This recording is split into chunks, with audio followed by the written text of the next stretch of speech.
This This call is is now being Global recorded. Tel-Link. You have a prepaid call from Richard Martinez.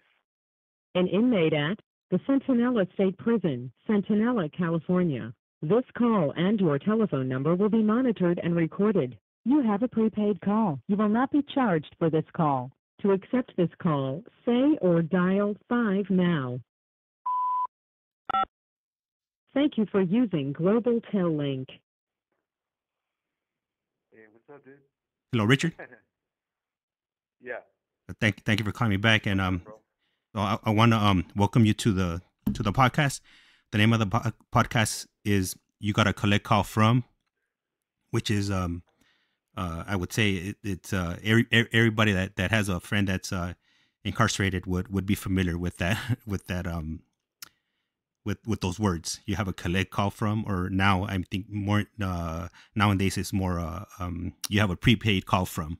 So do you want to go ahead and introduce yourself? Yeah. My name's Richard Martinez, and I've been incarcerated for the last 32 years. I came in at the age of 19. I had just turned 19 for a murder, an attempt at murder, gang-related murders.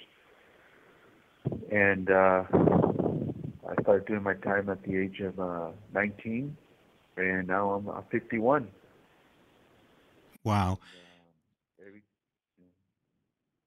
What do you want to start off with early or your early childhood? Where did you grow up? Where did your family come from? yeah.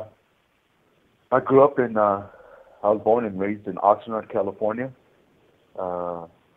enjoying the strawberry field. But always surrounded by violence and gang violence because we were living inside the militia courts. Also, others know that is the stronghold for the Colonia Chiques. After that, This call and your telephone number will be monitored and recorded. once my mom and my dad saw us following those footsteps, right around 6th grade, she moved us to Alhambra in San Gabriel Valley, Pasadena area. But it only delayed the inevitable, I like to say, because I was already pre-exposed to that type of lifestyle. And that type of lifestyle I adopted as my own. And so I ended up following those same footsteps as one of my older brothers. And I ended up getting into the gang 18th Street at around the 7th grade, 8th grade. And from that point forward, I lived that type of lifestyle.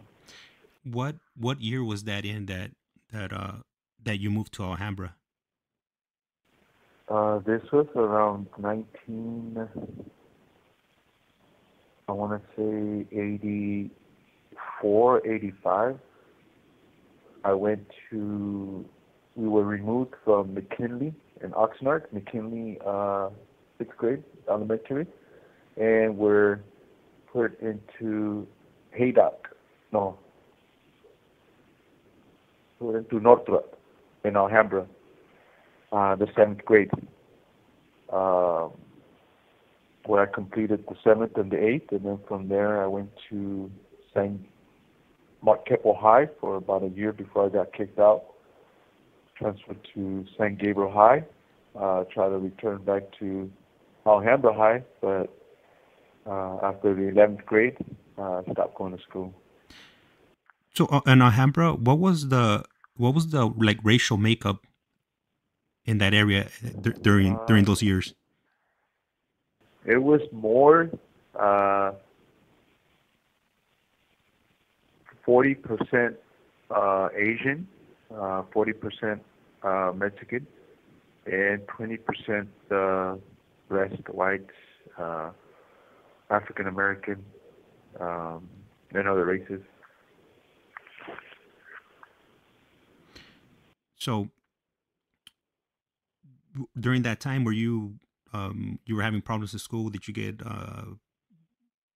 kicked out of school, or have to go to different schools because you were having issues? Yeah, mainly because I would get into trouble. I've always given into my impulses. I gave into uh, my mindset as far as that I was on my own, so I had to do things on my own. The mindset I adopted from my surroundings, um, despite the fact that some of my family members did try to knock some sense into me, but unfortunately, I didn't want to listen at the time, and so I would get into the trouble of either ditching or fighting, stealing, um, which slowly progressed to other areas, and finally leading into associating with individuals that were from 18th Street, asking to be joined, asked to be joined to the gang, in which I accepted. Uh, from that point on, I was traveling back and forth from LA to Alhambra on the bus, spending the weekends there and traveling back to Alhambra, and finally moving to Rosemead uh, around the same time, 87, 88, where I continued.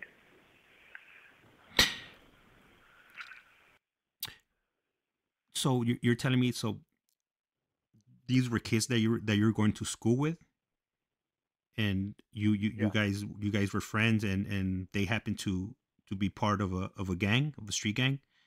Yes. Yeah. And then at one Uh, point, go ahead. yeah.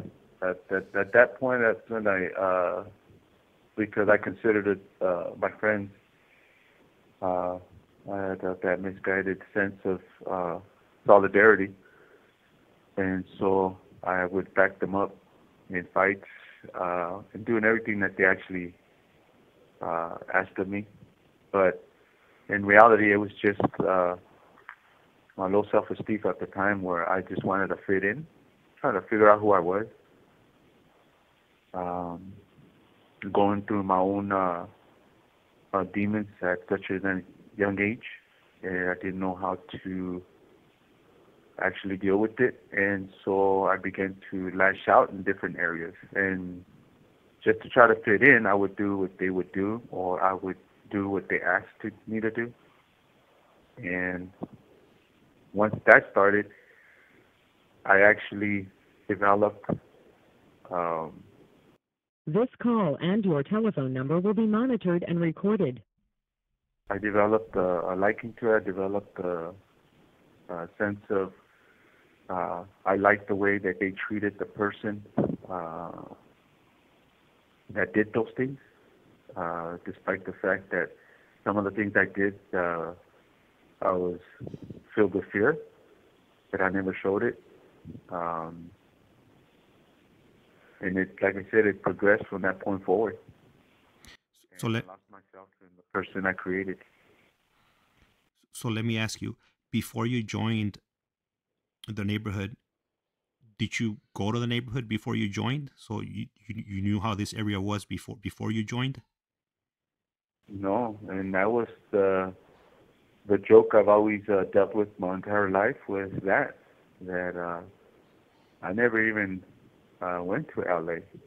I never knew nothing about 18th Street, but because it was the same type of lifestyle that I grew up watching around me, and it was familiar, I radiated towards it, uh, without thought, without thinking about the consequences or nothing else. Um, and so I continued. And once they actually took me to LA, um, it was an experience. It was like a different world, uh, a world that I wanted to be a part of.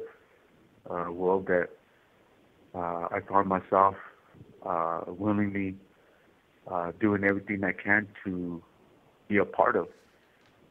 Um, there was times where uh, I wouldn't come home just to be in that area, and so little by little, I um,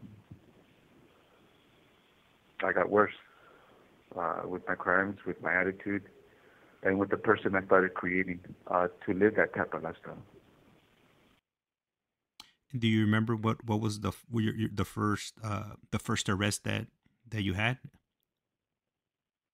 Yeah, as a matter of fact, it was during my seventh grade in Alhambra. I There was absolutely no reason for me to ditch school, walk all the way to Target in Alhambra, and steal a set of headphones with the cassette player. I didn't need one. There was nothing. I was just at the time bored, walking around, trying to find um, anybody to hang out with, and I ended up walking into Target. And at the time, I didn't have no idea I was going in there to steal. But looking back now, that's exactly what I wanted to do. Um, Go in there and steal something for reasons that took a long time to understand. Um, I was crying for attention. Uh, I wanted someone to notice that I was there. And so I ended up getting that cassette player and headphones and put them in my pocket and walked out the Target. Right outside the Target, they stopped me and they found it. Called the police. They took me in, drove me to Alhambra Police Department, and fingerprinted me. And I do remember the officers telling me, hopefully this wakes you up and let this be a lesson, you know. That stealing's not something you should do, and it's wrong. And I remember crying, not from getting caught, not from being scared of the bars before me, but actually crying because I already knew what was going to happen when I came home. My mom was going to pick me up, and sure enough, she did, and uh, she basically gave me uh, the old whooping, but an expensive one. But it didn't stop me from continuing on that route. And at what age was this? This was at 13, 14.